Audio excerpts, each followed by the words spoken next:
Good evening friends. இன்றைக்கி வீடியோவில் நம்ம இட்லி பொடி எப்படி பண்ணலான்னு பார்க்கலாம். பேசிக்காக இருக்கிறதா நான் காட்டியிருக்கேன் உங்களுக்கு.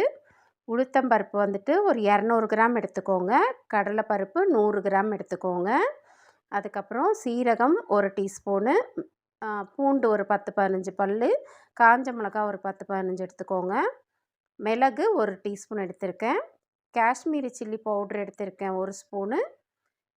அதுக்கப்புறம் 1/4 டீஸ்பூன் பெருங்காய பொடி, உப்பு ஒரு டீஸ்பூன். இதெல்லாம் அரைக்கும்போது சேர்த்துக்கலாம். இப்போ நம்ம வறுக்கிற பொருள் மட்டும் பார்க்கலாம். கருவேப்பிலை ஒரு கைப்பிடி எடுத்துக்கலாம். நம்ம காஞ்ச கருவேப்பிலை, எதுலேயுமே ஈரம் இருக்கக்கூடாது.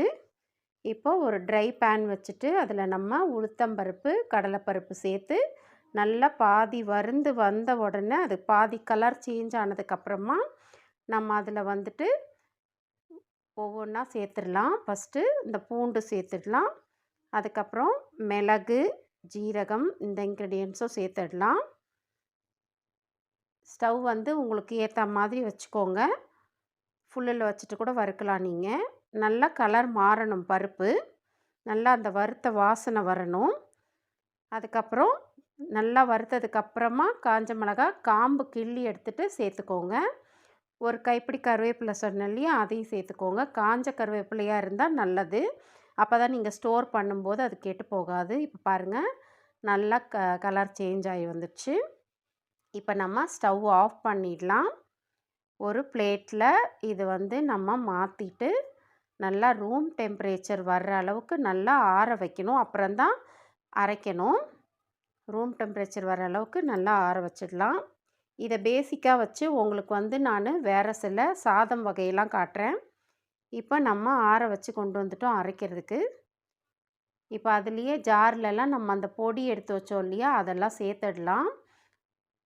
காஷ்மீரி சில்லி பவுடர், பெருங்காய பொடி, சால்ட்டு, அதுக்கப்புறம் ஆற வச்சுட்டு வந்ததையும் அதில் சேர்த்துடலாம். அரைச்சிட்டு வந்துடலாம் ஃப்ரெண்ட்ஸ். அரைச்ச உடனே சூப்பர் கலராக இருக்கும். கலருக்காக தான் நம்ம காஷ்மீரி சில்லி பவுடர் சேர்க்குறோம். இது வந்து நீங்கள் ஸ்டோர் பண்ணி வச்சுக்கோங்க. இதுலேயே சாதம்லாம் எப்படி கிளறதுக்கு நம்ம ஹெல்ப்பாக இருக்கும்னு சொல்லிட்டு நான் சொல்கிறேன். இன்ஸ்டண்ட்டாக இந்த மாதிரி கொரப்பாக அரைச்சி வச்சுக்கோங்க. ரொம்ப நைஸாக அரைக்காதீங்க, உள்நாக்கில் பிடிக்கிற மாதிரி இருக்கும். சூப்பராக அரைச்சாச்சு. நமக்கு இட்லி பொடி 1 மந்த்துக்கு ரெடி ஆகிடுச்சு. இந்த மாதிரி கண்ணாடி பாட்டிலில் ஸ்டோர் பண்ணி வைக்கிறது வச்சுக்கோங்க. டெய்லி யூஸ்க்கு பிளாஸ்டிக்லேயோ இல்லை வெளியில் வச்சுக்கோங்க.